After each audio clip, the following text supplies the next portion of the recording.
what a great college lacrosse game. I mean, I can't remember a more fun atmosphere that I've been in. That was as exciting a game, I'm sure, from the fans' perspective. I'm sure these student athletes felt the same way from a coach's perspective. It was a great game. And a credit to Chris and his staff. Chris and I have competed against each other since college, you know, and he went to a rival school. I went to the school that he hated. I hated his school. And we've become really good friends. And I'm proud to call him a friend, and I'm proud to call him a colleague. It's funny, on Sunday, he texted me after both of our butt kickings last Saturday. He says, "Hey, do you mind both of us helping each other out?" I said, "Yeah, we can both use all the help we can get." And that's what this is about. You know, that's what makes this conference great, and it makes it, you know, really. I'm proud to be on the field with a good friend and a great opponent. Okay, we're going to go questions for student athletes first. Kevin, you start? Sure. Joe, can you just talk about the flow of the game? It seemed as if Providence, you know, came out quick. You guys had a really good second quarter, and then you know, held on down the stretch. Absolutely. First, I'd like to just hark off what Coach just said. Providence has been extremely accommodating all week, and what an atmosphere that was. That's a great lacrosse team. You know, it's always great to get a win against a team like that because they're going to be very good. To answer your question, you know, Coach told us for the game it's going to be a battle. It's going to be back and forth. You know, with an atmosphere like that, like I said, you know, it's going to be back and forth, and you just got to fight until the end. So we try to do that, and luckily we came out on top.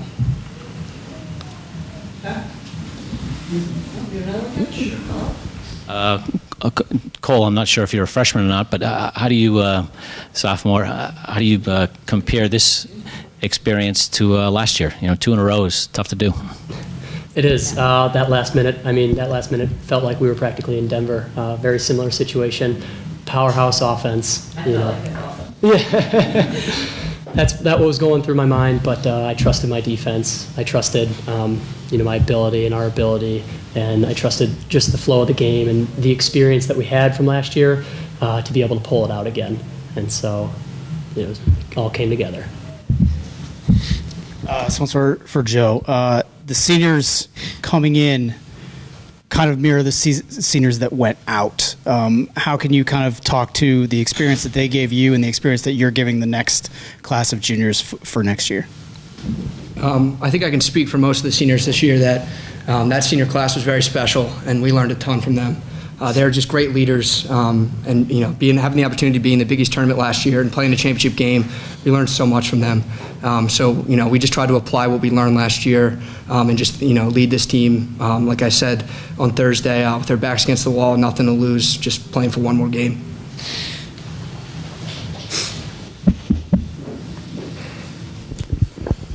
Joe and Cole, on Thursday you spoke about, you know, not wanting this to be, you know, your last time as a team. You get one more week now with the Big East Championship. How does that feel that you guys get to continue this journey?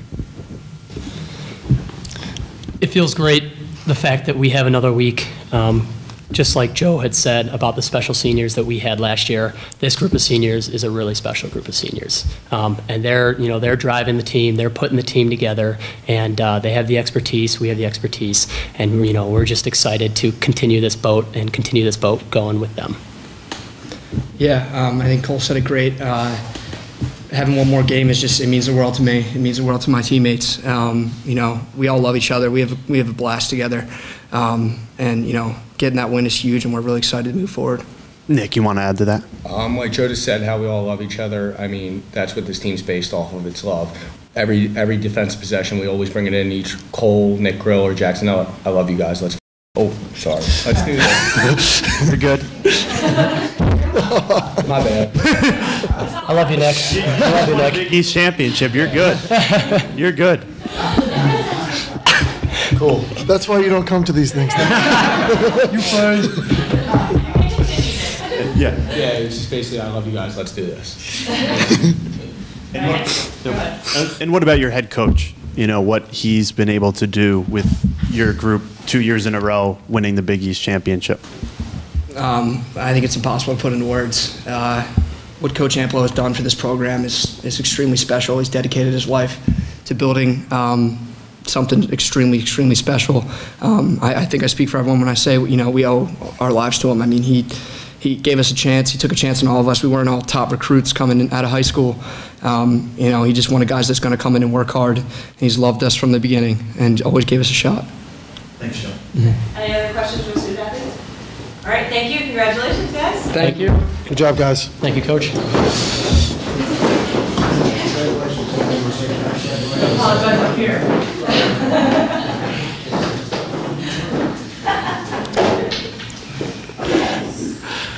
All right, questions for Coach? First one.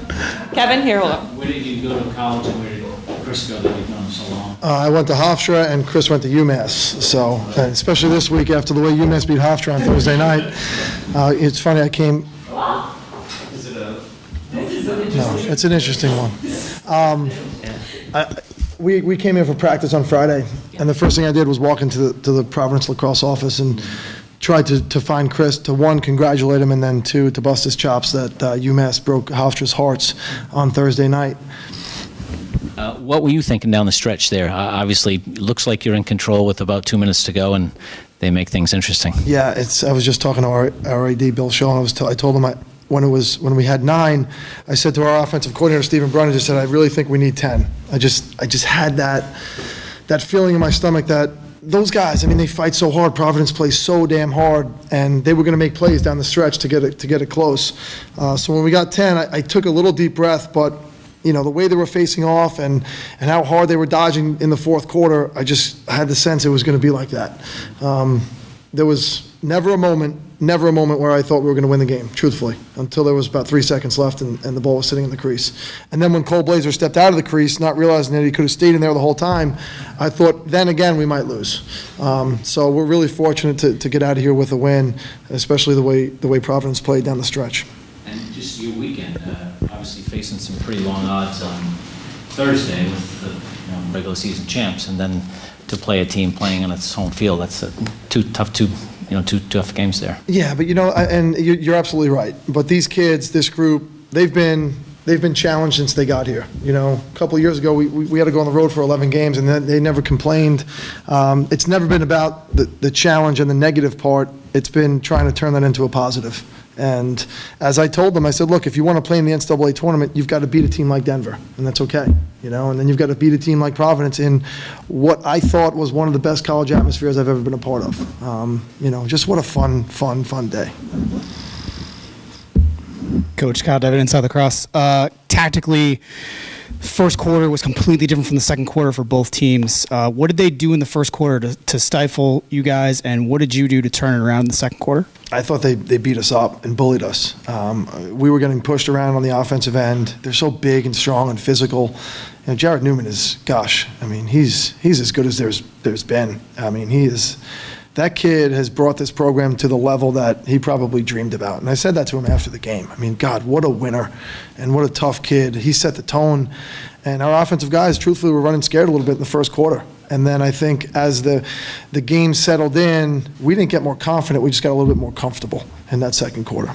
Newman's only played lacrosse for 5 years. It's amazing. And that's a testament to what the staff has done, what Chris and his staff have done to turn that kid into, if there's a better defenseman in the country, please, I don't want to see him next week. He's terrific.